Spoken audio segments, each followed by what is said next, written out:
Decided to back up to 40 yards because, you know, shooting really close as fast as I can hit the target. Not really fair in these platforms because the revolver's a lot heavier. So I just want to see what kind of accuracy I get overall. How well these things will do from 40 yards here. So let's see if I can get our 45 ACP.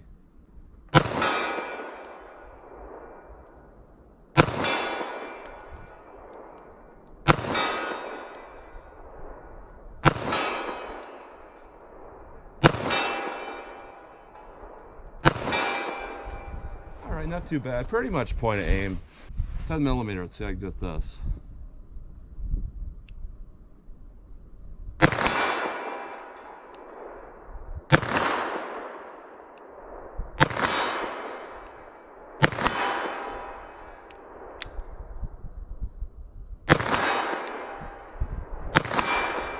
Not too bad, but not quite as tight a grouping